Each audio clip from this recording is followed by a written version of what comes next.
अपना अपना काम करना चाहिए। अपना काम यानी सूरत का काम, पराया काम शरीर का काम। शरीर अपना है नहीं, और सूरत अपने देश अपने घर से आई, तो घर में पहुंचाना चाहिए। घर में नहीं पहुंचोगे, नहीं पहुंचाओगे, बीच में कहीं आपको विश्राम नहीं मिलेगा। बालिक ने कहा था कि तुम मूली को मत छोड़ना, और जब शुरू शुरू में आए थे तो लोग जाते थे आते थे, जाते थे आते थे, जाते थे आते थे, और समय पूरा हुआ चले गए। ये बीच में आप अपनी अपनी इच्छा लेकर के सुख सुविधा पा करके धीरे धीरे फंसने लगे। फंसते फंसते जो उसने नियम बना दिया, उसका कर्जा लगने लगा। आप लादने लगे, थोड़ा थोड़ा देने लगे, पाप और पुण्य देते देते अब इतना हो गया कि कर्जा ही नहीं चुकता। कर्म कर्जा है पाप पुण्य का, ये जब चुक जाए तो जीव की रिहाई हो। और यहाँ तो कोई इसको चुका नहीं सकता। क्यों कि दो ही काम करोगे आप। मान लो कि अगर पाप नहीं किया तो पुण्य करोगे, तो पुण्य का भी कर्जा आपको देना ही है, देना ही पड़ेगा। और पाप का कर्जा वो आपको देना है, तो किसी से दोनों से अदा नहीं हो सकते हो। जब अपना काम करोगे, जहाँ सूरत मनुष्य रूपी तन के दरवाजे पर बैठी है, जब आप उसका काम करोगे और नाम से सूरत को जोड़ोगे, तब अपना काम है। इसके पहले ये जो काम शरीर के लिए करते हो और कुछ नहीं करते, बाकी और कोई काम नहीं है। तो भाई ये काम उतना ही करो, सीमा बांध लो कि भाई उतने ही करेंगे जितनी हमारी प्रारब्ध है, उतना हम कर्म कर लेंगे, ताकि हाथ पैर हिला करके और हम ये समझ जाए कि हमने कर्म किया था, तो अपने खाने के लिए खा लो पी लो। बाकी जितनी तुम इच्छा बढ़ाते हो सुख सुविधा के, उतने फंसते चले जाओ, और उसमें से कोई चीज़ तुम्हारे काम आने वाली नहीं। सब का सब वैसे ही शरीर भी धरा रहता है और सब सामान भी धरा रहता है। तो जीवात्मा को निकाल के अलग कर दिया। तो यही तो खेल है उसका, और क्या। कर्म करने का यही खेल है। आओ चलो, आओ चलो, यहाँ भी जहाँ ले जाना, 84 में 4 खानों में, चलो जल्दी से।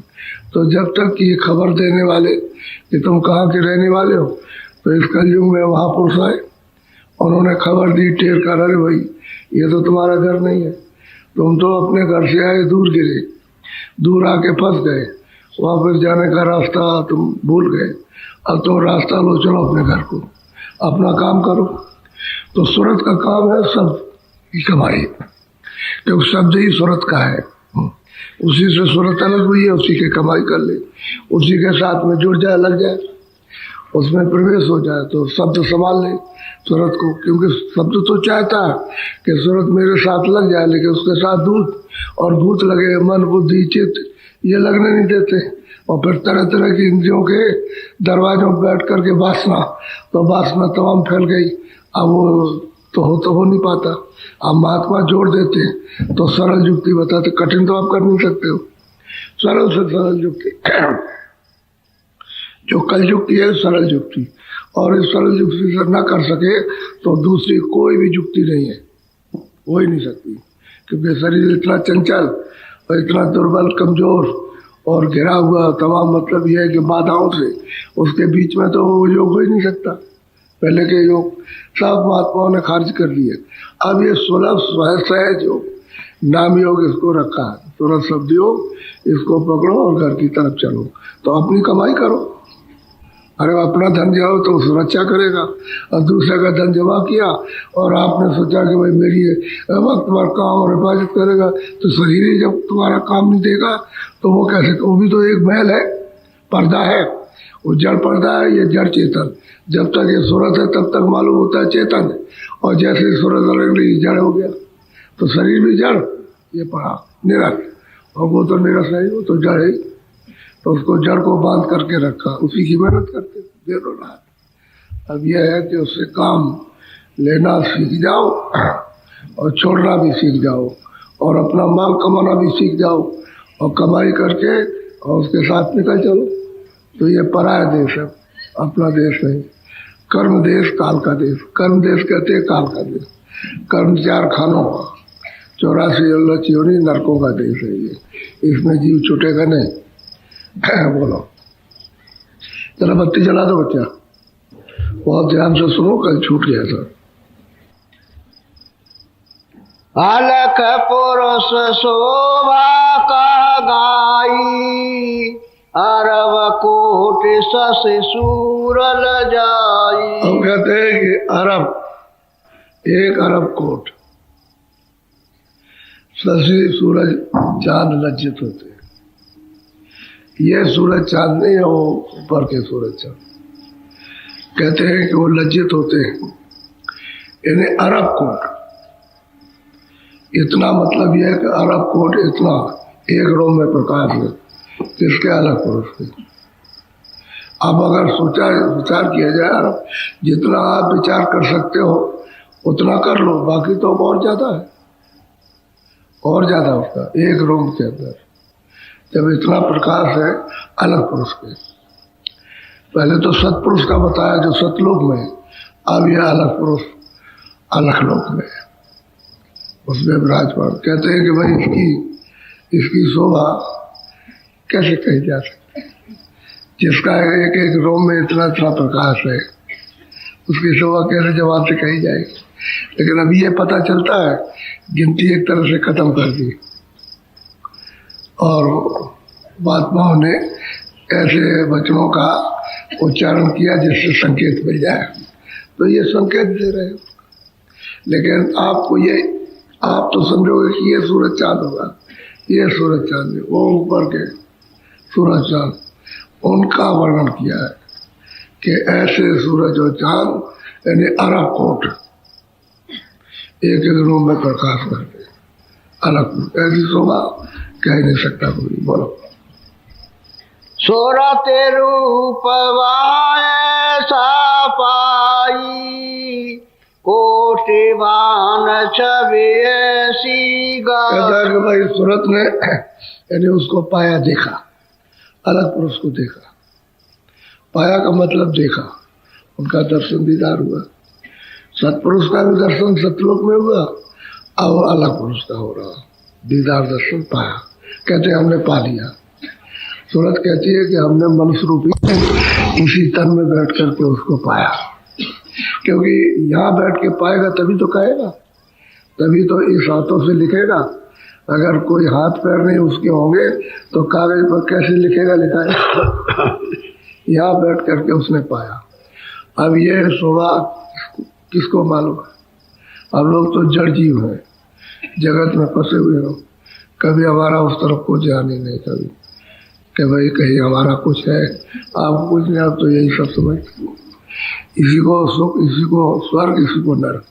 जिसको दुख मिल गया उसको तो समझा नरक हो गया, और जिसको सुख मिल गया, 8 हवेली, धन दौलत, साज और सामान, मान बढ़ाई, कहा कि यही स्वर्ग है।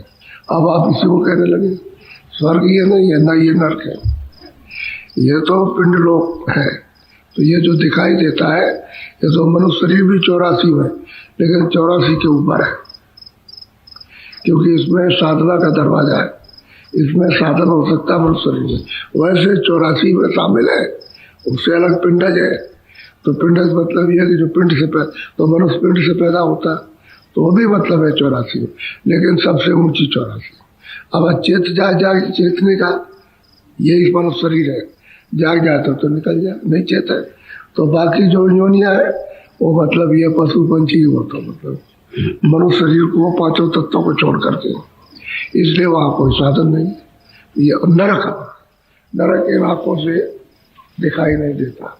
इन आंखों से दिखाई देता तो आप उनको घेर लेते, जाकर के घेर लेते, तोप चलाते, बंदूक मारते उनको कि तुम यहाँ क्या है। इसलिए इन आंखों से वो नहीं देखा जाता, बाहर की आंखों। और नरक है वाला, और कई नाम के नरक है। तो ये तो छोटा सा नीचे का स्थान है, तो और ऋषियों मुनियों ने भी साधना की, तो उन्होंने भी देखा इसको ये नरक है। तो कहते हैं कि भाई उसको कौन जानेगा। अब वो महिमा कर रहे हैं, इस तरह करें जो सतपुरुष की भी कहते हुए तो देखिए ये पे चली आगे पगडारा, अगम और रूप बाग बगीचे। को जाई अब निहार। कहते हैं कि अच्छे अलग अच्छे लोग पेड़ों पर सुंदर जब फल। सूरज चली जो ये दोनों आंखों के बीचों बीच बैठी, ये जब चली वहां पहुंची तो अगम लोग को कहते हैं पगधारा चल पड़ा। और वहां जाकर अगम लोक में उसने सब देखा और अगम लोग उसका भी दर्शन किया, दिखाई वहां सब देखा अगम लोक में अब ये कैसी कैसी रचना है। कहा जाए कि तो खाने एक का से तो एक तुम तुम खाना और वहां जाकर चलो उधर तो तुम देखो जब निहारा बोलो ये दिखाई देते अगम पुरुष की शोभा दिखाई न्यारी देती सुंदर सुंदर कोटिन खर बढ़िया मसूर सड़कें। उजिया। अब अलग लेकिन ये- पुरुष तो अरबों यानी कोटन सूर्य जाला। अब ये कहते हैं अगम पुरुष का खरबो यानी कोटन सूर्य उजाला खरबो यानी सूरज और चांद इतना प्रकाश ये नहीं वो जो ऊपर में मिलते हैं सूरज और चांद 10वें द्वार में और भंवर गुफा में उनकी महिमा की है, इसकी नहीं। ये तो नीचे वालों की कुछ नहीं है, यहाँ की कोई महिमा नहीं। उस चांद की उपमा दी है इशारे में और उस सूरज की जो तेज है श्वेत है उस सूरज की उपमा दी कि खरब यानी कोट उनके एक एक रोम में अगम पुरुष के प्रकाश हो रहा है। ये हमने जाकर के सूरत में कहा कि हमने वहाँ देखा जाके यानी प्राप्त किया पाया। और किसकी कृपा से पाया? गुरु की कृपा से। बगैर गुरु के तो उधर कोई जा नहीं सकता। मुख्य चीज तो ये है, असली चीज ये है कि गुरु के बगैर कोई नहीं जाएगा। अब वो गुरु की कृपा से गई तो उसने पाया जाए। ये देखा बोलो ताके आगे पुरुष नामी ताको अके अपार। अब उसके कहते हैं अगम पुरुष के आगे कहते हैं चलते चलते कितने खरबों योजन चले जाओ सीधे, पता ही नहीं है कितने खरबों योजन चले। खरबों योजन, एक योजन का 4 कोस होता है, कितने खरबों योजन चले कुछ उसका अंत नहीं है कि अगम पुरुष का कितनी सीमा होगी। ताके आगे रहता ना ताको संतन अकह अपार अरूप अनाम अधाम यानी करके वर्णन किया है कि इसकी महिमा कोई इशारे में भी नहीं कर पाता। उसका भी वहाँ इशारा नहीं चलता, लेकिन कुछ न कुछ संतों ने कहीं न कहीं का यहाँ का नीचे का संकेत कुछ पा गए हो तो कोई थोड़ा बहुत इशारा कर दिया हो कि भाई जीवों की कुछ समझ में आए, लेकिन वो कह नहीं सकता कोई। उस देश की महिमा को, उस देश की बड़ाई को, उस देश की मतलब ये सुंदरता को, वहाँ की रचना को कोई नहीं कह सकता। सब के सब चुप हो गए, गुम हो जाते। बोलो संत बिना और न जाई संतन निज घर संतों के बिना वहां और कोई नहीं जा सकता। वही जाएगा जो संत हो गया, और संत उसी को कहते हैं। दूसरे को किसी योगेश्वर को, योगी को, ऋषि को, मुनि को, ज्ञानी को, ज्ञानी को, तपस्वी को, मतलब दानी को, किसी को संत नहीं कहते। कोई वेशभूषा नाम थोड़ी संत का। आप गेरू 10 कपड़े पहनो, काले आप 20 कपड़े पहन लो, सफेद 1000 कपड़े पहनो, एक दाढ़ी और किसी की लगा लो और बाल लगा कर मुंह से डालो, उससे क्या होने वाला? वो तो इससे सबसे ना वो काले में, न सावले में, न गोरे में। वही संत जो वहाँ पहुँचा है उसी को संत कहते हैं और किसी को नहीं कहते। और किसी का नाम संत है ही नहीं। कहते हैं संत में ना वहाँ कोई नहीं जा सकता। ये तो सब नीचे के जितनी अवतारी शक्तियाँ सब मजे में आई, सब यहाँ से दल कमल से आई, सब के सब, चाहे जैनियों में आई, चाहे हिंदुओं में आई, चाहे मुसलमान हो, सब यहाँ नीचे आए, नीचे के नीचे। ये वहाँ कहा जा सकती है, उसका तो पता ठिकाने का नाम और सिर निशान भी इनको पता नहीं। तो क्या संत में ना कोई नहीं जान सकता। संत सबका भेद जानते और ये कि उसका नहीं जानते। ये तो यहाँ नीचे का भी छुपा करके रखते हैं, किसी को बताते नहीं है। तो ऐसा उपदेश करेंगे, ऐसा भाषण करेंगे कि आपकी समझ में वो आ भी नहीं सकता। अगर आप उन्हीं को मान के कुछ तेज और कुछ शक्ति अब यहाँ दिखा देंगे, उनके भय और डर से आप कहने लगते भाई यही सब कुछ है, ये करने रहने वाले। और देखा आपने कुछ नहीं। जिन्होंने देखा था कृष्ण को, भीम, नकुल, सहदेव, द्रौपदी, अर्जुन, सबने देखा। सब लोग साथ रहे, आगे पीछे रथ हाँकते रहे, अब रथ पे बैठते रहे। कभी कृष्ण आ गए और कभी मतलब ये लोग आ गए। और अंत में आपने कभी न सुना और न कभी किताबें पढ़ी कि उनको सबको नरक जाना पड़ा। उन्होंने साफ जाते वक्त कहा कि मानुष मारने की तुमको हत्या लग गई है और तुम मुंह ढक लो, यहाँ किसी को मोहब्बत दिखाना और सीधे चले जाओ उत्तराखंड में और एक एक नदी में, बैतरनी नदी, उसमें जाके गिर जाओ और कोई मोहब्बत दिखाना, ये लोगों को पाप लग जाएगा। तो सीधे इनको जाना पड़ा और जो गिरे तो सीधे नरक हो गए। तो जब ऐसे ऐसे लोगों के साथ इन्हें नरक नहीं छूट सकता है तो बताओ, आपने तो वही किस्सा देखा नहीं, आप तो उनके साथ रहे नहीं, ना आपने उनका उपदेश सुना। जो रहे उनकी हालत ये रही। अब आपका क्या होगा? अब तो राम तो त्रेता के अंत में हुए, तो आपने राम को भी नहीं देखा, तो बताओ क्या करो? समझ गए? ये सोचने की क्या। अच्छा, वो कहते हैं कि भाई राम सब में है, ये घट घट में जीवात्मा उसी मालिक के अंश है, इसी को क्यों नहीं मान लेते? इसी को मानो कि हम इसकी सेवा करेंगे।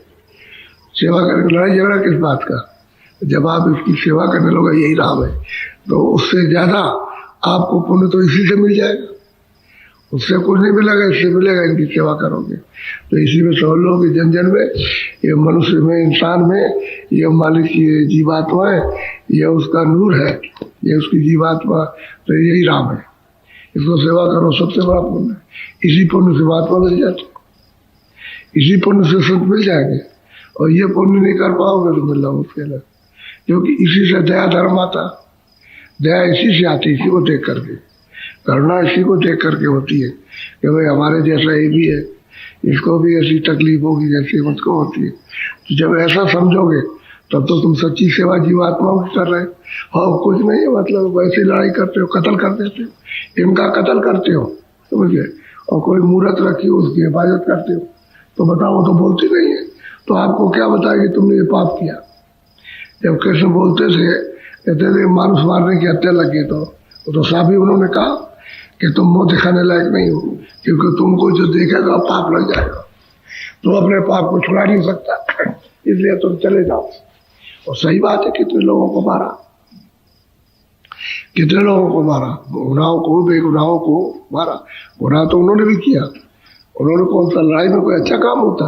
गुनाह होते, पाप होते। तो असल में चीज यह है कि जीवात्माओं की सेवा करके ही संत जन प्राप्त होते हैं, उनका मिलना जुलना मृतलोक में होता। और वो जब तक नहीं मिलेंगे घर के प्रति, बताए कौन?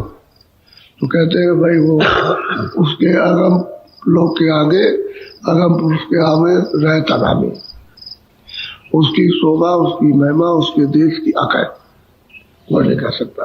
किसी ने नहीं कहा, जो संत वहां आते जाते उन्होंने भी नहीं कह पाया। इतनी बड़ी महिमा, क्योंकि यहाँ कहने में कोई लंबाई चौड़ाई तो है नहीं, यहाँ कोई सुंदरता तो है नहीं, कोई शक्ति तो यहाँ है नहीं, मतलब कोई चीज नहीं है वहाँ। न वहाँ यहाँ शब्द है, न इस तरह का कोई, वहाँ का जैसे सागर है, न यहाँ सागर है, तो कैसे उपमा कही जाए, बयान नहीं की जा सकती। ये है उस अपने देश का, वही के लिए आते हैं और भेद बताते हैं। गोस्वामी जी महाराज एक अनियानामा जब उसको उन्होंने प्राप्त कर लिया, तो वो अपनी वाणी से कहते कि हम और प्रभु एक है। जो कहा कि हम और ये एक, यानी हम और ये एक, यानी हम और अनामी पुरुष एक है, इसमें उनमें कोई भेद नहीं। और ये और हम एक, दोनों तरफ से कहा कि ये और हम एक, और हम और ये एक, निकल पाते, इसमें कोई फर्क नहीं। ये किसी तरह ये सब चीजें जब उन्होंने प्राप्त कर लिया, अब गोस्वामी जी महाराज को कौन जाने। अब तो सब लड़ाई झगड़े में फंस गए, अज्ञान में फंस गए, झंझट, बाद में स्वार्थ में फंस गए। तो स्वार्थ में उनको कौन पहचान सकता है? अब जो स्वार्थ में नहीं रहा वो कौन किया, उसने प्रश्न किया, उसका उत्तर मिला और उन्होंने सत्संग सुनाया, पकड़ गया, आ गया तो फिर तब उन्होंने कमाई की, तो उन्होंने जिन्होंने उनके सामने कमाई तो उन्होंने भी प्राप्त किया, और उन्होंने भी ऐसा ही कहा कि मुझको यहाँ पहुँचाया, मुझको यहाँ पहुँचाया, मुझको मुझे ईश्वर से बुलाया, मुझे ब्रह्म से बुलाया, मुझे पार्थिव से बुलाया, मुझको महाकाल से बुलाया, मुझको सतपुरुष से बुलाया, मुझको अलग है, मुझको। उन्होंने भी कहा, जिन्होंने गोस्वामी महाराज के सामने साधना की और दया हुई प्राप्त किया, उन्होंने भी कहा। और गोस्वामी जब उसका अब यह है कि लोग समझ सके तो किसी को नहीं समझ पाया। जब जब आए तब तो झंझट, कभी मीरा के साथ, कभी तुलसीदास के साथ, कभी रैदास के साथ, कभी कबीर के साथ, कभी पलटू दास के साथ में, कभी बीका साहब के साथ, कभी गोविंद साहब के साथ में, जो भी आया उसके साथ झगड़े किया। किसी की मिसाल ऐसी नहीं मिलती जिसके साथ झगड़ा ना हुआ हो, ऐसा नहीं। किसी ने उनको बख्श दिया और अब अकारण, कोई कारण नहीं, उससे झगड़ा कर। तो ऐसे लोग क्या उनको पहचान सकते हैं? उनको तो बिल्कुल। अब ये क्या जाने हो, इसको क्या समझेंगे? उसके यहाँ तो ऐसे अगर कितने संखों अरबों ऐसे मतलब पैदा कर दे, उसे क्या देर लगती है? उसके देश में क्या, ये तो मतलब बूंद आई है, उसी देश की बूंद है, और मतलब ये कि हाँ उसका इतना बड़ा, इसी को तुम अकया पार कहते। अकया पार तो कोई और है, बिना संतों के कोई नहीं आता। बोलो, और संत की कृपा से सुरते पाएगी, दूसरा कोई उपाय नहीं। कोई अगर कहे कि हम भाई किसी और उपाय से मिलेगा नहीं, उसका फल तो भोगते रहोगे। जो भी आप करोगे तब तब इससे आप दान पुण्य करोगे, उसका आपको फल मिल जाएगा। उसके लिए तो कोई इनकार नहीं होता, इसका नियम है उसका कि जो ये करेगा ये पाएगा, जो ये करेगा उसको ये मिलेगा। एक को आराम मिलेगा, एक को सजा मिलेगी, तो फल बन गया। आप वहाँ चुप हो जाओगे, बस इतना ही। भाई कष्ट उठाओगे, जब आराम मिला तो चुप हो गए, चुप्पी साथ के फिर ये काम करने लगे, फिर ये होता है। बोलो। हे स्वामी यह विनती हमारी, भेद दिया तो अति सेवा। वो सूरत कहते हैं कि स्वामी ये विनती हमारी प्रार्थना है, या आपने सारा भेद दिया भी, सारा भेद दिखाया भी, और सारा सब कुछ आपने चला के सब। तो हमारी कुछ विनती है, कुछ प्रार्थना हम गुरु से कर रही है कि स्वामी कुछ हमारी प्रार्थना उसको सुन, दया कृपा करके उसको सुन लीजिए। हमारा तो काम हो गया, आपने दया कर दी, आप ले गए पहुंचा दिया उसमें। अब ऐसी महिमा, अब मतलब गुरु की कौन महिमा कर सके? गुरु की कोई महिमा नहीं कर सकता, कोई भी सूरत उसको पालेगी तब भी महिमा नहीं कर सकती। बोलो। पहुँचू कैसे सो भी गाओ, मन मेरे को बहुत सब कुछ जानने, सब कुछ पाने के बाद अब लोगों के लिए कहती है कि हे स्वामी कैसे पहुंचेंगे? ये कैसे पहुंचेंगे? हमको हमारे ऊपर तो दया कर दी, लेकिन ये सब आपके जीव है, जो आपने इनको भेजा और यहाँ फंस के ये कैसे पहुंचेंगे? तो ऐसी कृपा जाओ कि मुझे मेरे मन को मृत्यु लोक में संतोष दो कि ये कैसे पहुंच जाएंगे जो फंसे हुए, जो इस जाल में, काल के जाल में, कर्मों के जाल में फंसे, ये कैसे बचेंगे? इनका छुटकारा कैसे होगा? तो थोड़ा सा इस पर भी विश्वास दिलाया कि इनको देखता हूँ कि तो कोई नहीं निकलेगा, ये तो सब इन्हीं के ही रह जाएंगे, तो इनके ऊपर भी कभी दया हो जाएगी। अब इनके लिए वो प्रेमी सूरत, वो महापुरुषों से दया की भीख मांगती है कि इन पर भी दया करो, इन जीवों पर भी करवा करो। बोलो।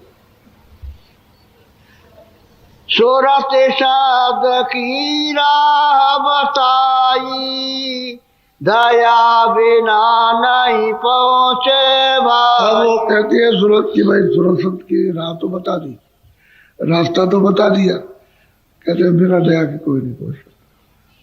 बता दिया आपने, और बिना कृपा के, बिना दया के एक काम नहीं हो सकेगा। तो मेरे मन को ये तो सांत्वना हो जाए गुरु महाराज की, इनका भी कुछ भला हो सकता है कि नहीं होगा।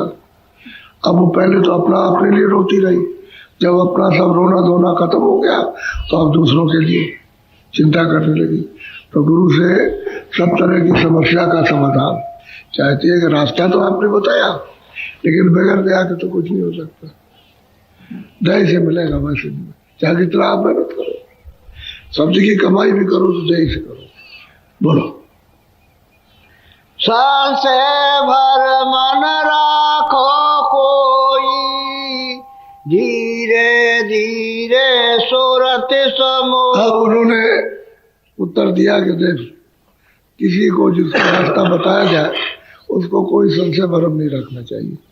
धीरे धीरे धीरे धीरे सूरत को उसमें पोदो, जैसे वो होता है मूंगा होता है ना, उसमें तागा पोया जाता है। कहते धीरे धीरे धीरे धीरे धीरे। अब आप चाहो कि हम सीधा डाल दें तो नहीं, धीरे से आंख रोकना पड़ेगा, हाथ साधना पड़ेगा, और थोड़ा सा धीरे से, तब वो तागा उसके छोटे छेद में मुश्किल जाएगा। कई बार कोशिश करोगे तब हो जाएगा मुझे में। तो कहते हैं धीरे धीरे धीरे धीरे रोज करते करते धीरे धीरे सूरत उसमें पो जाएगी शब्द के साथ, यानी शब्द में लय हो जाएगी, प्रवेश हो जाएगी। धीरे धीरे कमाई करो, एक बार की कमाई नहीं होगी कि हम एक बार की पहुंच जाए। एक बार की तो कोई चीज बर्दाश्त नहीं कर सकता। जब नीचे का प्रकाश और शब्द बर्दाश्त नहीं होगा, ऊपर तो शब्द ही शब्द है, शब्द ही सूरत की है और सूरत ही शब्द है, वो तो ये है उसका जलवा। तो धीरे धीरे सूरत को शब्द पो उससे मिलाओ धीरे धीरे। अब ये उपाय बता रहे कि जिनको नामदान मिल जाए उनको धीरे धीरे हर रोज करना चाहिए, दरवाजे में बैठ करके। और जब शब्द आने लगे तो बराबर ये जरूर निगरानी रखो कि मेरा मन कहीं उस समय पर भगे नहीं, कहीं किसी चीज में न जाए, और धीरे से रोक करके रखो कानों के साथ। धीरे धीरे धीरे धीरे धीरे धीरे तो शब्द पकड़ में आ जाएगा, और शब्द को प्रोने लगोगे, उसको उसमें प्रवेश करने लगोगे तो काम बन जाएगा। जल्दबाजी नहीं, कहते हैं संशय भरम न राखो कोई भरम संशय रखने की जरूरत। सीधा रास्ता जब बताया तो सीधा चलना। अब उसमें संशय भरम तो इंद्रियों के अंधकार में भरम होता है या ज्ञान है। संशय भरम तो जब ही होता है, ये मतलब ये कि खुलेगा कि नहीं, मिलेगा कि नहीं। अरे धीरे धीरे प्रीत प्रतीत जब रखोगे तो संशय भरम कोई नहीं रहेगा। धीरे धीरे सूरत को लगाओ। बोलो। शब्द खोज तुम निस दिन राखो, बार बार स्वामी ये कहते रोज शब्द की खोज दरवाजे बैठ कर, घर सुबह भी शाम को भी, जब 5 मिनट 10 मिनट 15 मिनट रोज बैठ करके, और जो कुछ भी कमाई हो या न हो वो सुनाओ कि बनता कि नहीं बनता, तो उसका जतन बताएगा। तब वो कहेगा कि भाई तुम्हारा मन उस समय भाग जाता है, तो कोशिश इस बात की करो कि चारों तरफ से मन को रोक करके रखो, कहीं जाने न पाए। तो पता चल जाता है कि मन वहाँ चला गया। इसी साधना में मालूम होता है कि मन लड़ाई कर रहा, झगड़ा गाँव में कर रहा, घर में कर रहा, भाई के साथ, स्त्री के साथ, इसमें व्यापार में, खेती में, दुकान में, वहाँ झगड़ा करता। तो उसको ले आओ, थोड़ा सा रोको उसको, मन को रोको रोज। और स्वामी से जरूर कहो कि मेरा मन नहीं रुकता है, तो कभी दया कर दे, मन रोकने लगे। कहते हैं रोज करो और रोज कहो। रोज नहीं मिले 10 दिन में, 10 दिन में, महीने में, जब मिल जाओ तभी कह डालो कि हम रोज करते हैं, लेकिन रोज करो। यदि खोजो कि अंदर से शब्द आ रहा उसका, तो मिल जाएगा सब। और तो शब्द जब मिला तो बस फिर वो पकड़ने लगेगी, उसके साथ लग जाएगी। वो तो चुम्बक है। और सूरज जो है मतलब ये बीच में जंग लगा, वही जंग पर्दा लगा पड़ा हुआ है, उसकी वजह से चिपटती नहीं है। और जैसे ही पर्दा हटा तो शब्द के साथ चिपट जाएगी, फिर शब्द नहीं छोड़ता, वरना सूरज छोड़ता। बोलो। अब आरती पूरन कही गाई, संत मता सब दिया लखा। इतने सब पूर्ण आरती हो गई, मालिक को पा लिया उसको, तो विविध बात की चाहे जैसी आरती करो उसके सन्मुख होकर के करे। कहते भाई संत मता, जो सच्चा संत मत उसको कहते हैं जो जीवों को मालिक से मिलने का रास्ता, उसको संत मत कहते हैं। संत मत कोई फिरका, आदमियों की, कोई साधुओं की कोई जमात नहीं है जो आप सोचते हो कि भाई संत मत कोई जमात है। वो कोई जमात आदमियों की नहीं है, वो तो सतपथ कहते हैं रास्ता मालिक के पाने में। तो कहाँ से रास्ता, जहाँ सूरज बैठी वहीं से रास्ता चलेगा, उसको कहते हैं समझ। और चढ़ के जाएगी, जब चढ़ती जाएगी तो शब्दों की तो पौड़ी है, सीढ़ी तो शब्दों की बनाई, देखो उतार तो शब्दों से हुआ। जब अमर गुफा स्थान पर आए तो ऊपर का शब्द छूट गया, उनकी बंसी पर आ गए। फिर नीचे आए तो मतलब पारब्रह्म में, तो मतलब ऊपर का वो शब्द छूट गया, तो इनके शब्द पर शब्द को उतार दिया, पकड़ा दिया, वैसे उसको पकड़ाया। फिर जब त्रिकुटी में ब्रह्म स्थान पर आए तो उन्होंने अपने शब्द को उतार लिया, वो छूट गया, आपको एक छूटता ही चला गया। और सैदल कमल में आए तो नीचे घंटे संख्या उतार लिया, फिर नीचे यहाँ अब वो घंटा संख्या गायब हो गया। वो तो रहा हमारे पास में, लेकिन अपने को पता नहीं कि कैसे सुनेंगे, कैसे पकड़ेंगे। हम मालूम नहीं कोई भेदी मिले, जानकार मिले कि तुम्हारे अंदर बज रहा और वो बताए इसका भेद कि तुम ऐसे उसको पकड़ पाओगे, ऐसे सुन पाओगे, ऐसे छांट पाओगे, ऐसे खोज करोगे, तब तो उसे मालूम हो। अब वो शब्द को जानते ही नहीं कि शब्द क्या चीज, कोई दुनिया नहीं जानती शब्द क्या। ये तो अब आप थोड़ा थोड़ा सुनने लगे, अब थोड़ी थोड़ी समझ में बात आने लगी, ये तो किसी को नहीं मालूम। भेड़ है एकदम से भेड़े चली जा रही, और तालाब में डूबने के लिए या गड्ढे में गिरने के लिए बात गिर जाए, उनको क्या मालूम क्या आगे क्या, वह धड़ाधड़ गिरी होती मर गई सब। ये भेड़ चाल है, अब कोई जानते ही नहीं शब्द की महिमा। अब शब्द को अगर पकड़ोगे तो जहाँ से शब्द जिस स्थान से आ रहा वहाँ पहुँचा देगा। फिर वहाँ पहुँच करके उसका दर्शन करो, ऊपर से आ रहा उसको पकड़ लो तो चढ़ जाओ, तो दूसरे के पास पहुँचा देंगे। ऐसे ही जब पहुँच गए तो वो तीसरा आ रहा तो वहाँ पकड़ो, क्योंकि वहीं से तो छोड़ दिया, जहाँ से जो चीज छोड़ी है वही मिलेगी। पहला जो मतलब ये है वहां तक जाओ, ऊपर आ रहा तो उसको पकड़ लो, वहां पहुंच जाओ दूसरे को, फिर तीसरे के पास पहुंचो, फिर चौथे के। ऐसे ही सूरज सतलोक से उतरी है तो सत्ती-लोक को पहुंच जाएगी सतपुर। आगे फिर आपको मेहनत कुछ नहीं करना, आगे तो उनका हुक्म हो जाता है, जाओ, सबका हुक्म होता है। अलग पुरुष का भी आदेश होता, जाओ, सतपुरुष ने तो आदेश दे दिया जाओ, पर जब वहां पहुंच गया तो वो भी आदेश देगा जाओ, फिर वो भी दे रहा है आप जाओ। वहां तो सिर्फ आदेश है और उनका बल कि चलो, क्योंकि वहां तो स्वाधीनता है, कहीं जा सकते हो क्या सकते। लेकिन वो ये है कि वो पहले शुरू में जब जाना होगा तो उनका बल लेना उनका, क्योंकि वो प्रकाश और शब्द को बर्दाश्त नहीं कर पाएगी, इसलिए उनका बल लेना। तो बल दे के भेज देते तो सूरज चली जाती है। वहां भी गए, उसमें उसका दर्शन, अगम पुरुष में गई तो उनका दर्शन करा, और जाकर के वो सिरा गई, कहते हैं उसी की हो गई, समुद्री हो गई, सागर हो।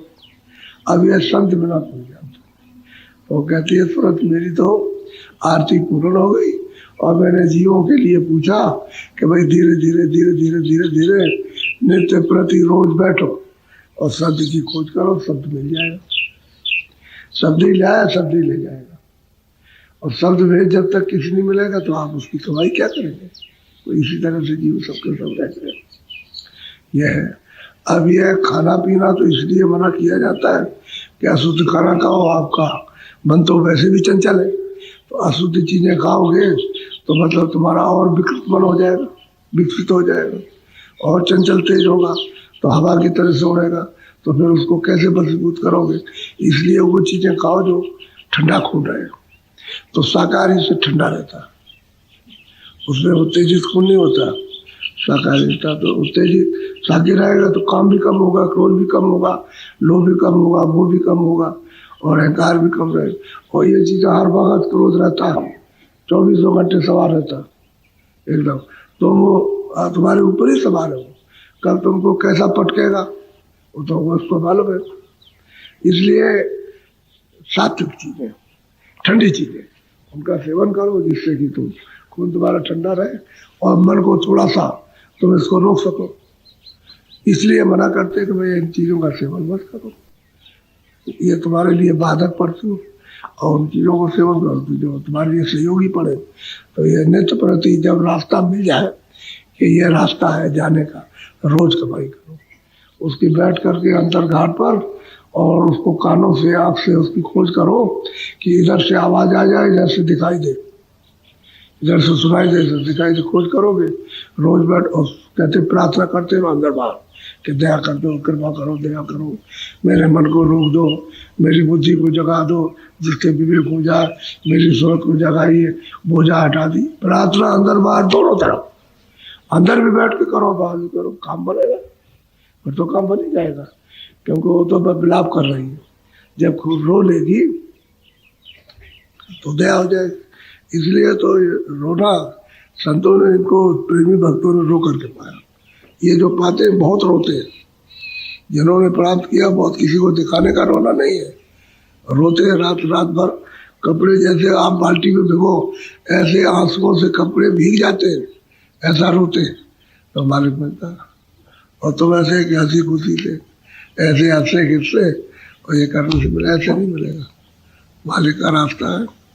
ये तो संसार मैल है, इसमें कुछ आपको नहीं। तो मैल में, गंदगी में, कीचड़ में फंसे हुए हो तो कीचड़ में तो बदबू है ही, इसमें कहाँ से खुशबू निकलेगी? बदबू है। सुगंधी तो ऊपर है। जब स्वर्ग में सूरज जाती है तो वहां पर सुगंधी का ही भोजन है, उस शरीर में सुगंधी का ही आहार है, दूसरा कोई भोजन नहीं सुगंधी का। यहाँ एक शरीर में आहार है, साग सब्जी फल और मतलब है घी दूध अनाज, इसका आहार है। ये चाहे जितनी सुगंधी दी है, ये शरीर रहता सुगंधी से, आहार से रहेगा। यार शरीर को रोकने के लिए है, लिंग शरीर को रोकने के लिए सुगंधी का आहार है, और सूक्ष्म शरीर को रोकने के लिए सुगंधी तो बहुत ही ज्यादा वहां, लेकिन वो आहार नहीं है उसका, तो प्रकाश का आहार है। शहद जल का बल में प्रकाश का आहार, कि प्रकाश मिलेगा तो वहां उस शरीर में जीवित रहेगी तुरंत, और नहीं तो शरीर छूट जाए उसका, फिर नीचे आ जाएगी और त्रिकुटी में जाएगी तो वहां भोजन जो है शब्द का है। प्रकाश तो बहुत है, लेकिन भोजन शब्द का है। उस कारण शरीर में सूरत उस शब्द को भोजन करके तब जीवित रहेगी। प्रकाश और सुगंधी तो बहुत ज्यादा, लेकिन उससे नहीं हुआ। अलग अलग शरीरों का अलग अलग भोजन है। स्थूल का अलग है, लिंग का अलग है, और सूक्ष्म का अलग है, और कारण का अलग है। और उसके परे चली जाए तो सूरत शब्द रूप हो जाएगी, बस वही से शब्द रूप। फिर तो एक तालाब हो गई, जैसे एक तालाब बड़ा हो गया, ऐसे सूरत शब्द रूप हो जाती है तालाब के बाद। फिर आगे चल के दरिया हो जाता। एक तालाब है, बड़ी नदी हो जाती है, बड़ी सागर की जो सबसे बड़ी नदी है, वैसी मतलब उसका हो जाता। ऐसे ही है। और फिर जब जाएगी तो मतलब फिर वो पहुंच जाएगी अपने घर में, तो समुद्र हो गई, अथाह हो गई। ये सब अलग अलग उसने रखा, तभी तो चढ़ाई होगी। तो संत मत सब दिया बताई, लखा भी दिया। यानी संत मत रास्ता दिखाया भी, और सबको दिखाया, सबसे मिलाया, और रास्ता बता भी दिया कि भाई चलो, अब जब रास्ता मिल जाए तो रोज कमाई करो। नित्य प्रति घाट पर बैठ के शब्द खोजो, ऊंचा ध्यान दे करके, कान लगा करके ऊपर की तरफ सुनो, तो शब्द आपको सुनाई देगा। सुनाई देता है, कहते नहीं हो कि कभी कभी सुनाई देता है, कभी नहीं देता। तो मन हट जाता है तो नहीं देता, और मन लग जाएगा तो सुनाई देने लगेगा, सुनाई देगा। फिर कभी कभी कहते हो बराबर आ रहा, आता रहता तो किसी दिन बंद हो जाता। तो तुम्हारा जब झंझट में मन फंस जाएगा तो ऐसा मालूम होगा कि जैसे बंद हो गया। बंद नहीं होता, फिर मन को वहां ले जाओ तो फिर वहां नहीं लेगा, ऐसा होगा। और किसी का जब खुल जाता तो बराबर आता, बराबर शब्द आता रहता रोज घंटे। तो नित्य कमाई करो। तो अपना तो यत्न कर लिया उसने। कहते हैं सब गुरु की कृपा दया हो गई, बिना इनके कोई जा नहीं सकता गुरु के। आओ वो दूसरों के लिए कहती है कि ये क्या करेंगे, तो कहते हैं जब भेद मिल जाए तो नित्य प्रति शब्द को घाट पे बैठ के खोजो, और कोई संशय भरम मत रखो। धीरे धीरे सूरत समोई शब्द में जोड़ दो, धीरे धीरे वो प्रवेश हो जाएंगे मोह, धीरे धीरे। और धीरज रख करके करोगे तो जल्दी काम होगा, और जल्दबाजी करोगे शैतान की तरफ से। जल्दबाजी में छूट जाता, और धीरज के साथ धीरज रहमान, मालिक की दया मिलती रहती है, धीरज में स्थिर रहता। और जल्दबाजी करोगे शैतान मन का काम, और मन उखड़ जाएगा। तो ना अच्छा कर सकता है ना फिर ये कर सकोगे आप। छोड़ बैठो, धीरज रखो, धीरे धीरे धीरे धीरे धीरे, भरम संशय कुछ नहीं रखना। तो रास्ता सही है, उसमें क्या रास्ता है, चल रहे लोग, कोई आगे चलेगा कोई पीछे, कोई आया तो कभी कभी ऐसा भी होता है दया कृपा हो गई आगे चला गया, तो ऐसा मत समझो कि आगे निकल गया। अगर एक दूसरे की बात सुनो तो जलन पैदा हो जाती है। अगर कोई अपना अभ्यास बताने लगे तो उससे जलन हो जाएगी कि हमारे ऊपर तो दया नहीं, इसके ऊपर दया हो गई, ये भी भरम। और दया तो सबके ऊपर कर रहा, लेकिन भरम हो गया, अब उससे जलने लगे आप, वैसा है वैसा है। वैसे ही मन की उखाड़ पछाड़, ये मन की उखाड़ पछाड़ है, मन की लड़ाई है भरम की, तो आप उसी से जलने लगे। ये नहीं चलो इसकी भी मदद ले ले कि भाई हमको भी जरा सा लगा दे, जैसे अपना किया वैसे मुझे भी बताए, तो वो बताता मदद करता, साधक जो होता है वो मदद करता, लेकिन उसी से जलने लगे। कह लगे उसको मतलब ये है दादा दिया हम कुछ नहीं है, तो इसी में झगड़ा, इसलिए बताते नहीं, रहेंगे पास, कहते जरूर रहेंगे तुम भजन करो, तुम भजन करो, ये सब मत करो, भजन में लग जाओ, ये कहेंगे। जो अच्छे साधक होते ये कहते रहते, लेकिन आपका मन उकड़ गया तो क्या करेंगे, तो वो धीरे छोड़ दिया आपने। और फिर संसार भरण जब ले आए तो बस इसी में गड़बड़ हो जाता। कहते संसार भरण कोई बात, धीरे धीरे धीरे धीरे रोज में तो प्रति करो तो आदत बन जाएगी, फिर करने लगोगे, होने लगेगा मोटा काम। बोलो जय गुरुदेव। और आप मतलब ये कि आप आ गए प्रेम के साथ में, आपने दिवाली का आपने सत्संग सुना। संत दिवाली नित्य करें, हर रोज संत लोग के बाद, और मते सब यूं ही ये धूल उड़ाते, धोखा खाते, धूल कहते धोखा, तो एक दूसरे के ऊपर पत्थर फेंकते, पत्थरी फेंकना। अब ये दिवाली का ये जो गोले अंदर चल रहे वो तो आपने चला ही नहीं, तो ये अंदर जो शब्द के बाहर चलते हो तो चले नहीं, उनको तो आपने देखा नहीं। और ये गोले मतलब बारूद के फेंकने लगे तो किसी की झोपड़ी जली, तो किसी का मतलब जो है किसी का शरीर जल गया, किसी का कुछ जल गया, ये इसमें लग गए, तो ये धूल उड़ाते। और मत यूं ही धूल उड़ा, यही धूल है और क्या, और क्या, एक दूसरे के ऊपर हमला कर देना। हम तो पटाखा छोड़ मार दिया, हम तो पटाखा छोड़ रहे थे और हमको पता नहीं चला, ये हो गया, पटाखा चला गया होगा, और यही है और क्या। लड़ाई झगड़ा ऐसे हो जाता, हिंदू हिंदू में हो जाता, मुसलमान मुसलमान हो, मुसलमान हिंदू हो जाता। रूही है वहाँ तो सदा दिवाली एक रस होती रहती, तो वो दिवाली तो तुम्हारी गई छूट। जब कभी तुम हो गए तो कितने जो वो कल्प अरबों खरबों बीत गए, तब से तुम वहाँ से आए हो। और यहाँ वो कहते हो सनातन जानते ही नहीं, सनातन धर्म क्या है उसका कोई आपको ज्ञान नहीं। यहाँ चिल्ला रहे थे तो यहाँ किसी बाप का नाम ले दिया, किसी वीर का नाम, किसी दानी का, उसका ही नाम लेते हो, वो सनातन हुआ। ये कुछ नहीं, जहाँ से जीवात्मा आई उसको सनातन कहते हैं। वही कहते, जब तक तुम वहाँ नहीं पहुँच जाओगे तब आज घर है कोई आपका। अब यहाँ प्रदेश में आप विचर रहे हो, घूम रहे हो, और कहीं ठिकाना नहीं लगता, कौन ठिकने देगा। अरे जाओ जाओ अपने देश में जाओ, वो कहेगा अपने देश में, काल और क्या कहता है अपने देश में जाओ। हम मना कब करते हैं, तो यहाँ रहोगे बगावत कर रहे हो, हम सजा देंगे तो वो बगावत, ये बगावत ही है। पाप कर्म पुण्य करो, ये बगावत है। अरे पुण्य को भी, इसको भी छोड़ो, पाप को छोड़ो, तब तो आप अपने देश में जाओ। तो दोनों कर्जा ला दिया, दोनों दो, वो तो बगावत तो है उसके देश की।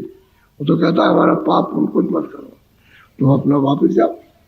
तो ये कहता है वापस जाओ, मना नहीं करता कि वापस जाओ, लेकिन तुम जबरदस्ती कर रहे हो तो क्या करेगा।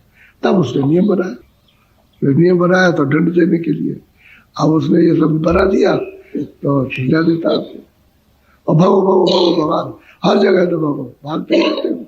अभी तक ठिकाना नहीं लगा, उधर गए, उधर से लौट के कितने जो के बाद इसमें आ गए, और इसमें फिर उधर ही भाग के गए, फिर वही लौट के। भाई यही रेड घड़ी ऊंचे नीचे, यानी कभी बच्चे जब ऊपर जाते हैं, नीचे तो ऊपर वाले हंसते, नीचे वाला नीचे आ जाता, और फिर नीचे का ऊपर गया तो वो हंसते जा करके। बस यही है। तो कभी उधर कभी इधर कभी उधर, घर नहीं मिलता। इसी में दुख दारुण, रोते चिल्लाते रहते सुनने वाला कोई। और जब जब मनुष्य शरीर मिला तो महात्मा के पास गए नहीं आप। कैसे घर का रास्ता मिलेगा? घर का रास्ता तो तुम्हारे पास है, वो रास्ता लोगों को मिला। अब बताएगा तब तो जानोगे, जब कोई बताने वाला नहीं मिलेगा तो क्या जानोगे। नीम सारण से जब से आया, गुरुपूर्णिमा से, तब से बराबर सत्संग चल रहा, और ऐसा ही सत्संग चल रहा है हर रोज। कहने मतलब यह है कि कोई संसारी कोई बात नहीं किसी तरह। जब तो हमको संसारी बात आपको सावधान करने के लिए कह देता था, हालांकि उसमें हमारा सिर्फ यही था कि आपको इन सब चीजों में विवेक हो जाए, इन सब उलझनों को आप समझ जाए और उससे निकल जाए, इसलिए कह देता था। अब मैंने वो भी कहना छोड़ दिया, कुछ नहीं है, वो भी धोखा ही है, धोखा तो है ही।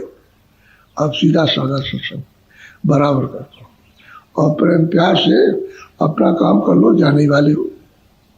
किसी का रात को समय हो जाएगा, किसी को दिन का होगा, किसी को 4 दिन, किसी को 10 दिन, किसी को 4 महीने, किसी को साल भर चलने की तैयारी। अरे जाने की है क्या? जब यहाँ जब पूछ का ही डेरा है तो क्या भरोसा किया जाए कि रहेंगे?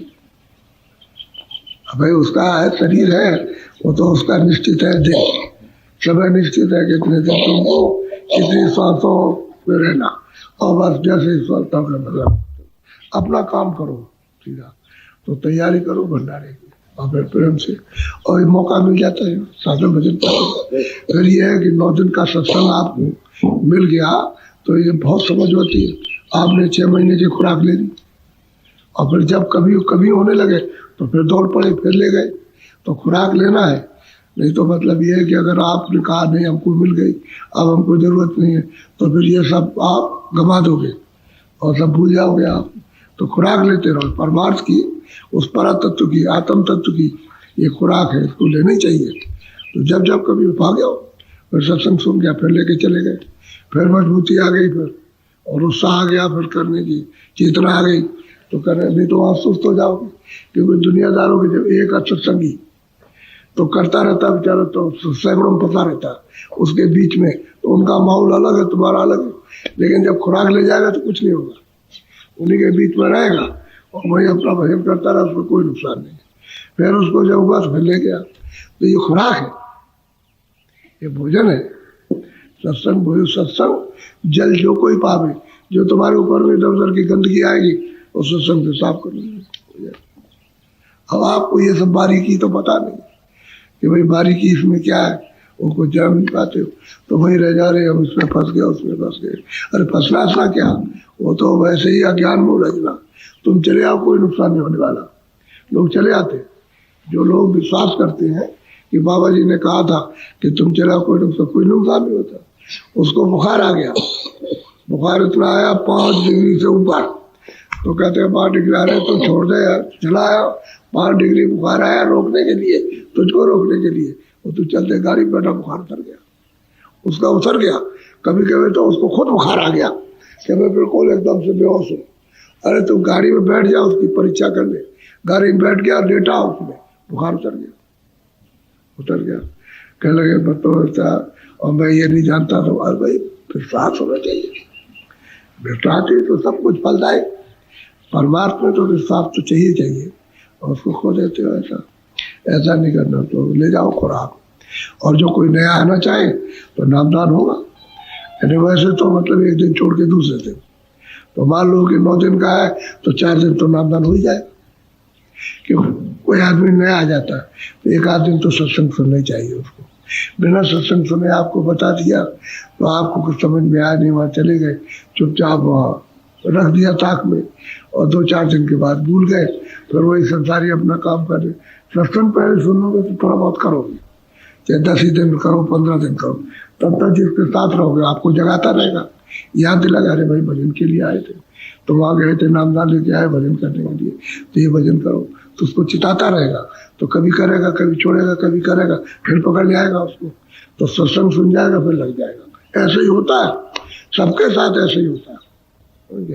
ऐसा नहीं होता, हमारे साथ भी ऐसे ही हुआ कि हमको तो कुछ समझ ही नहीं है भाई सत्संग क्या होता, सत्संग का फल क्या होगा। ऐसे गए आए और ये हुआ कि चलो जल्दी से चलें, और फिर सुने तो लोगों ने कहा अरे चलो ये यहाँ क्या बैठे करोगे, वहाँ दया तो वहाँ मिलेगी। तो एकदम से गए वहाँ सत्संग सुना, तो धीरे धीरे धीरे धीरे चस्का पड़ गया। तो ऐसा ही होता है, जब सत्संग का चस्का लगता तो फिर अच्छा नहीं लगता। सत्संग तो अथाह है, अपार है। तो आपको क्या मालूम है, हम तो कहते थे भाई सत्संग तो जब आपने सुना नहीं था तब तो मिली जुली चीजें सुनी थी आपने, तो उसमें परख पहचान थी नहीं आपकी।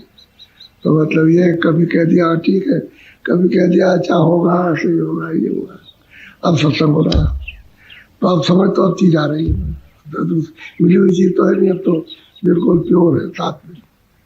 दूसरा ये है कि अपने काम में मस्त रहो, किसी तरफ देखने की जरूरत नहीं, जिस काम के लिए आओ उसी में मस्त रहो। अपनी जो कुछ सेवा मिल गई बहुत इच्छा से सेवा कर दी, जो कुछ बताया किसी ने कहा भाई ये सेवा कर दो, सेवा कर दिया।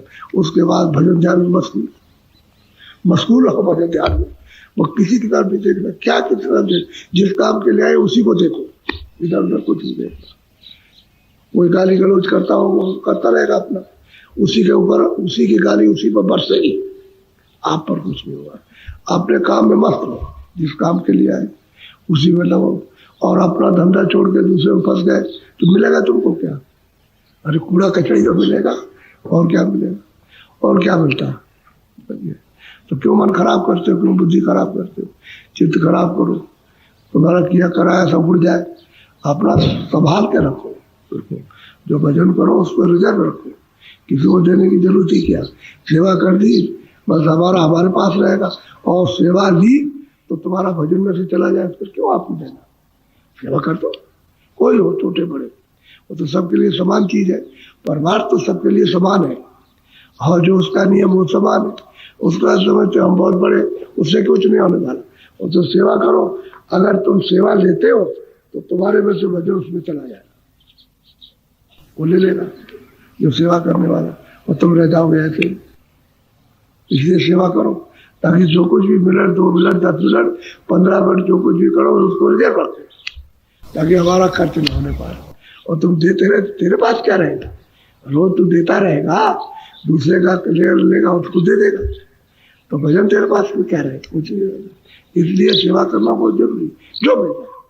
अगर नहीं कोई बताया ऐसे झाड़ू लगाने लगे, हम भी तो झाड़ू लगाते थे, हम कौन से मतलब वहाँ सेठ साहूकार से बैठ गया, फट झाड़ू लगाने लगे, लीपने लगे, लिपाई करने लगे, समझ गए, कुछ धुलाई करने लगे, कुछ तो कुछ ना कुछ करते थे, सेवा कर दी, जो मिल गई। अच्छा, शुरू की आदत थी हमारी, किसी महात्मा की टोली में पहुंच जाए, देखना आपने इच्छा आपने तो उनका कमंडल बांध दिया, उनका ये बांध दिया, लंगोटी बांध दी, उन्होंने लंगोटी उतारी, हमने धो दिया पट के, फौरन बस लगाया, जो कुछ हुआ साबुन आबुन लगाया, मतलब 2 डाली पानी में धो दी और लंगोटी सुखा दी, तो सब खुश रहते थे, प्रसन्न रहते थे। अब वो खुश रहते, हमने बहुत किया। बर्तन है भंडारे के, गए भंडारे में देखा बर्तन गंदे और मांजने लगे बर्तन, ये हाथ घिस गए, ये हाथ काले हो गए थे, इसमें ठट्ठर पड़ गए, ठट्ठर कांटे पड़ गई थी इसमें, ऐसे रगड़ा मारा। तो तगड़े तो थे ही, तो हम रगड़ा मारते साफ कर। तो मतलब ये है कि सब खुश रहते थे। अब मिले ना मिले वो तो अपने भाग की बात, अब कहीं मिले ना मिले, अब तो अपने को क्या पता क्या मिलेगा, अपने को कुछ जानते नहीं। ऐसे करते करते करते करते और एक समय आ गया कि गुरु महाराज मिल गए, अचानक दया हो गई, कृपा हो गई। तो ये होता है, लगे रहने से, सेवा करने से बहुत कुछ होता है। सेवा करने से अपमान बनावट ये वो ये सब खत्म हो जाती है, दीनता का भाव रहता है हमेशा। सेवा भाव, दीन का भाव, किसी की सेवा कर दी आप, कौन हिंदू कौन मुसलमान, तो हम तो भाई अपनी बात जानते हैं, और अभी तक हमको कोई शर्म नहीं, अभी तक समझ गए, लोगों के साथ रहते हैं तो ये लोग ऐसा होता करते हैं, तो अभी तक हम करने लगते। हमको जैसे पहले तो वैसे अपनी, हमें ना पहले कोई बनावट ना कोई बनावट, समझ गए, और ना पहले समझते थे अपने को बड़ा, और ना आप समझते, इतने लोग आते हैं हम तो कुछ नहीं समझते, जैसे पहले रहते।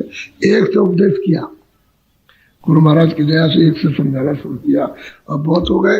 और जो लोग वो मिलते हैं, एक जो मिलता है जिसको पहले अभी है मौजूद, वो जिसको एक को पहले उपदेश दिया था वो अभी मौजूद है। अभी तो वो देखते हैं कि हम तो वैसे ही जैसे पहले जब से हमको मिले थे जब वैसे ही हम भी ऐसे कोई बात। तो ऐसा बनना चाहिए अपने को, ऐसा स्वभाव, अपनी आदत, अपनी क्रिया उस तरह की। वो नहीं कि हम बड़े हैं, किस बात के बड़े हैं, किस बात, जब सेवाई का काम करना बड़े किस बात की। तो ऐसे ही सबको ढलना चाहिए अपने को। अभी तुम रहोगे नहीं हमारी कोई सेवा करे आकर के और कोई ये करे, कर तो देगा, करेगा तो सेवा, लेकिन तुम भजन करोगे तुम्हारे पास कुछ नहीं देगा। तो फिर वैसे ही रोते रह जाओगे। ऐसा कुछ ना कुछ करो जो कर सकते हो। बोलो जय गुरुदेव, जय गुरुदेव। और दूसरी बात यह है, हम यथाउचित शुरू से ही, आप से नहीं, स्वामी महाराज के पास बैठते थे तो वो समझाते थे कि देख बेटा बहुत लोग आएंगे, यथाउचित सबका मान सम्मान, सबकी सेवा का ध्यान। तो हम यथाउचित सबका ध्यान रखते, सबका ध्यान रखते, कोई हो किसी तरह। अब यह है कि इतनी देर तक नहीं मिल सकती। अब इतने लोग हैं तो मैं किसी एक के पास बैठे रहो तो कैसे बैठ सकते हो। तो हमने ये रखा भाई नहीं। अब आप अगर एक आदमी मिलो तो मेरे लिए तो 2-3 दिन चाहिए, क्योंकि वो हटेगा ही नहीं। वो अपनी बात कहते ही रहेगा और कहते वो हटेगा, दूसरा खड़ा रहेगा तो 3 दिन तो इतने ही आदमी हो चाहिए जितने ये बैठे हुए। तो इतना समय कहाँ से, तो हम निकाले में बैठ जाओ, जो कहोगे सो कहते जाओ और तुम्हारी बात सुनते जाएंगे।